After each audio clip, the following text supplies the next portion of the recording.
Hi hello నమస్తే అండి. మీరు చూస్తున్నారు సిఆర్కే వీడియోస్ 16. ఈరోజు వీడియోలో మనం అంగళ్ళకు సంబంధించి టమాటా ధరలు ఏ విధంగా ఉన్నాయో ఈ వీడియోలో తెలుసుకుందాం. ఇంకా ఈరోజు 16వ తారీఖు మే నెల 2025 శుక్రవారం అంగళ్ళలో ధరలు చూసుకుంటే కనుక నిన్నటితో పోలిస్తే ఇవాళ ధర అయితే టాప్ రేట్లు అయితే తగ్గాయి. ఇంకా ఇవాళ టాప్ రేట్లు కనుక చూసుకుంటే 200 నుంచి 230 రూపాయల వరకు అయితే నడుస్తున్నాయండి ప్రస్తుతానికి. ఇంకా ఫస్ట్ క్వాలిటీలు చూసుకుంటే 160, 170, 180, 190 ఈ విధంగా అయితే నడుస్తున్నాయి.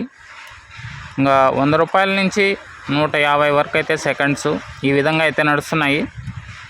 ఏదన్నా టాప్ రేట్ పెరిగితే కనుక కామెంట్ సెక్షన్లో ఇస్తాను. అలాగే నెక్స్ట్ వీడియోలో మనం మొలకల చెరువుకు సంబంధించి టమాటా ధరలు ఎలా ఉన్నాయో అయితే తెలియజేస్తాను. ఇంకా ఈ వీడియోకి లైక్ కొట్టుకున్నా ఉంటే లైక్ కొట్టేసేయండి. కొత్తగా ఎవరైనా చూస్తుంటే సబ్స్క్రైబ్ చేసుకొని బెల్ బటన్ అయితే ఆన్ చేసి పెట్టేసుకోండి. నెక్స్ట్ వీడియోలో మళ్ళీ కలుద్దాం. ఈ వీడియోని ఇంతవరకు చూసిన మీ అందరికీ కూడా చాలా థ్యాంక్స్. మనం మళ్ళీ మొలకల చెరువు వీడియోతో కలుద్దాం. Thank you and bye.